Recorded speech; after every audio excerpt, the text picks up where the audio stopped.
Now, to return to our survey of the plays, I must mention yet another category among the early plays. You see the variety, miles away from the outbursts of patriotism. On the contrary, this is where you find gentle emotions, imaginary landscapes, and poetry. These are the romantic dramas, the two most famous of which are, of course, Romeo and Juliet and A Midsummer Night's Dream. If you take a look at what they sound like, it's really totally different. Here, for instance, of course, we won't go through all of that. You have, for instance, the way in which Romeo, at the beginning of the balcony scene, describes the arrival of Juliet. She is compared to the sun. But soft, what light through yonder window breaks? It is the east, and Juliet is the sun. Arise, fair sun, and kill the envious moon, who is already sick and pale with grief, that thou, her maid, art far more fair than she. You see, this is completely lyrical and exaggerated, but it's the natural feeling of love, the natural exaggeration. In A Midsummer Night's Dream, you even have departure from blank verse, shorter verse patterns to indicate, well, pure poetry. Here, for instance, in this scene, again, an opening scene, you have the fairy describing what she does on a daily basis. Over hill, over dale, thorough bush, thorough briar, thorough meaning through, thorough bush, thorough briar, over park, over pale, thorough flood, thorough fire, I do wander everywhere, swifter than the moon's sphere, and I serve the fairy queen, to do her orbs upon the green. You see, it's music for the sake of music, poetry for the sake of poetry. It's definitely a different mood. But let's return to the survey. Of course, then come a certain, then comes maturity.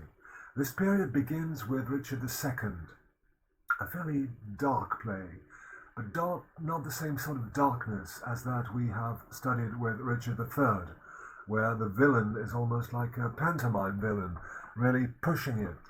On the contrary, here it's melancholy. That's another sort of darkness. King Richard is a defeated character. There are also bitter characters appearing in the plays. For instance, Antonio in The Merchant of Venice. People who, at the end of the play, even when things seem to be resolved, remain profoundly unhappy. You also have Jacques in As You Like It, complete melancholy, complete pessimism. Maybe that's the word already to be applied here. To that period also belong more history plays. There's another tetralogy with the three parts of Henry IV and Henry V. There are more romantic dramas, of course, Much Ado About Nothing. Again, even if you can find actually real comedy scenes, for instance, in Henry IV with Falstaff, and you have real farce with the Merry Wives of Windsor, the overall tone is more pensive, and again, pessimism grows. The next phase is obviously the greatest. This is where you find the great tragedies of the early 1600s. All in a row, masterpieces. Hamlet, Othello, King Lear, Macbeth. In parallel, there were still comedies and romantic dramas, but they were gradually moving towards really ambiguity, sometimes even unexpected darkness, when in fact it is supposed to be a comedy. That's the case with Measure for Measure. But even in Twelfth Night and All's Well That Ends Well, you have the things I have already mentioned, for instance, unhappy characters remaining totally unhappy even at the end. That's Malvolio in Twelfth Night. And you have side by side with the light poetry, the humor, their profound pessimism. And of course, in the tragedies, pessimism is the dominant theme for various reasons, but all amounting to a metaphysical view of the world that is completely devoid of confidence. In Richard III, it was already implicit that the world was only a mere appearance and that we should not trust it. But with those great tragedies, it's confirmed. Be you young, Hamlet, or old, King Lear, be you a pure victim, gentle victim, or be you a criminal like Macbeth, you're going to pay for it. Even in Othello, both the victim and the perpetrator end up as victims. Desdemona and Othello are somehow victims of fate, of all the dark forces of the world. Also to that period belong Timon of Athens, which is a very sour comedy about a misanthropic hero. And there is, maybe as a relief, a sort of decadent tragedy, Antony and Cleopatra, where the characters seem to revel in their downfall. And there is the political play Coriolanus, fairly much, again, pessimistic, but this time on a political point of view. I have sent film excerpts for those great tragedies, so I think you should watch them. I wouldn't dare to read the text myself and try to do something about it. So please watch those excerpts I have included. I can't put them on the YouTube channel because, of course, there would be copyright theft, but I can send them discreetly on the platform. Now, you've got here an illustration I wanted to insist on. This is the first page. These are the first pages of the first folio edition I was mentioning. And on it, you have an engraving that is among the few images of Shakespeare that cannot be attacked as unauthentic, because this was engraved as a commission of friends of Shakespeare who, after his death, decided that what he had written was worth collecting in that first edition. So this is probably the most reliable likeness we have of Shakespeare.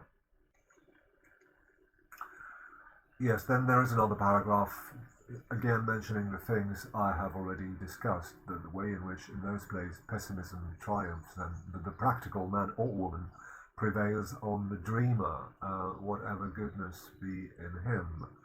The virtuous characters all end defeated.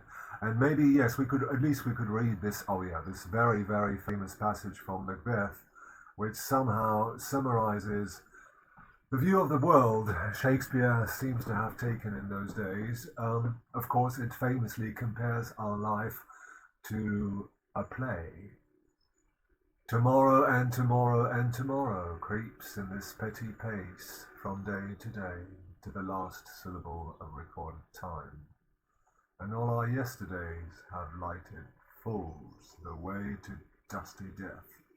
Out, out, brief candle, life's but a walking shadow, a poor player that struts and frets his hour upon the stage and then is heard no more.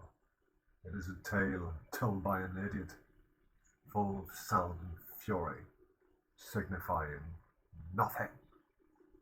Well, you see, it's beyond pessimism. It's somehow going towards the absurd. The world signifies nothing.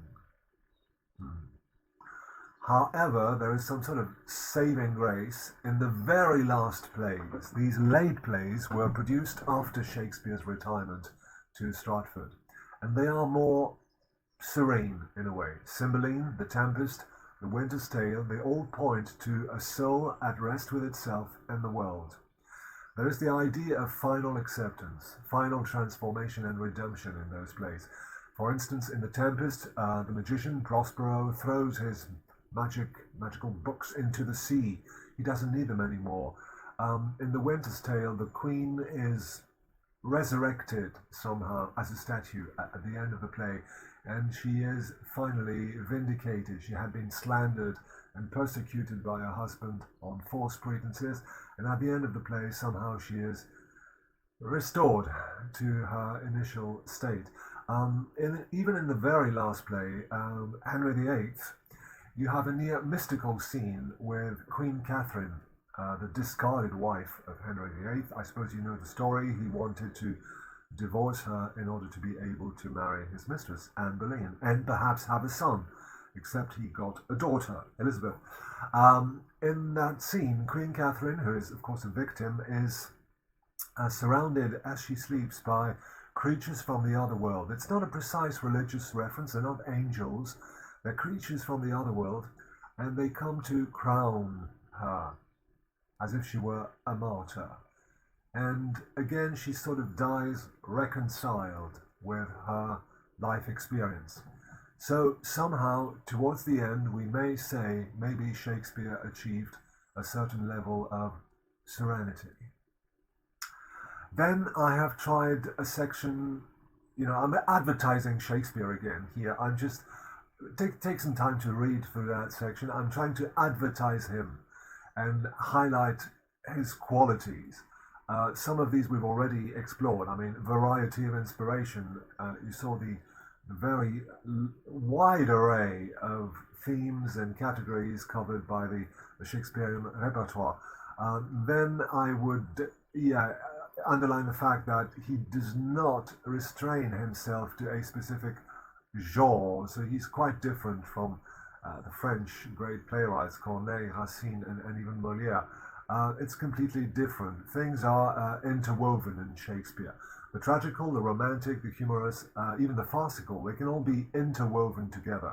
So as I said, you can have real comedy with real fun. I mean, Twelfth Night is pretty funny, and the recent film adaptations that have been done are funny. But in it, you've got characters like Malvolio, I've already mentioned him, who remain very, very melancholy and bitter at the end, so much so that they trigger sympathy. Monsters like Lady Macbeth can suddenly be viewed in a different light. Cruelty in words and behavior can be shared by all characters. Even the good ones sometimes are cruel with Shakespeare. Okay, the question of the sources, how much Shakespeare borrowed from the Chronicles, Holinshed's Chronicles, of course, foreign sources, Italian sources such as Boccaccio, and the various translation of foreign sources, some, of course, subjects from the ancient Greeks and Romans, Plutarch's Lives, of course, his gift of characterization, yes, of course, we must mention that, and finally, yes, blank verse, and sometimes the variations used, bits of prose at times.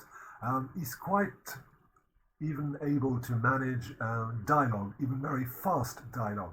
Yes, maybe we could take a short look at Twelfth Night, Act 1, Scene 5, yes.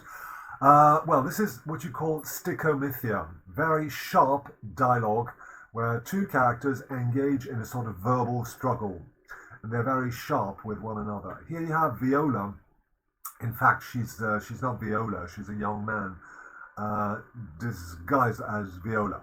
Anyway, she or he is on a mission from Orsino, Duke Orsino, to Countess Olivia, and she or he has to convey a message of love. Okay, so just to give you an example, towards the end, there was a wonderful mise en abîme here. I think I've already mentioned it. He starts delivering the text, and he sounds so artificial. She says, "Are you a comedian?" Well, of course, he is a comedian because they're on stage. But to return to pure textual stickomythia, mastery of purely verbal jokes, towards the end, he tries to come to the core of his message, which is a declaration of love on behalf of Orsino. Now, sir, what is your text? Most sweet lady. Oh, that's a comfortable doctrine, and much may be said of it. Where lies your text? In Orsino's bosom. In his bosom. In what chapter of his bosom? To answer by the method, in the first of his heart. Ah, I have read it. 'Tis heresy. Have you no more to say? Good, madam, let me see your face. Have you any commission from your lord to negotiate with my face? You are now out of your text. But we will draw the curtain and show you the picture. Look you, sir, such a one I was this present. Is it not well done? Excellently done. Well, if God did all. Well, this is quite easy to catch. You get the idea. She compares the delivery of his message to some sort of religious sermon on doctrine, that's on scripture. So she asks, what is the source of your sermon here? Oh, it comes from Orsino's bosom. And she takes up the book metaphor and she says, oh, I've read it. Complete heresy. Then she tries to use her face as a substitute for herself because she's in mourning in the situation, so she's supposed to be wearing a veil. And he says, okay, you're not listening to me because I'm not talking really to, I need to see your face. So she unveils, she shows him her face, and she's very proud of her face. So she seemed at first to refuse those messages of love because she was supposed to be in mourning and not interested in any kind of seduction. But now we have the reality. She's proud of her beauty. And there's a nice put down here by Viola. She says, oh, yeah, it's excellently done.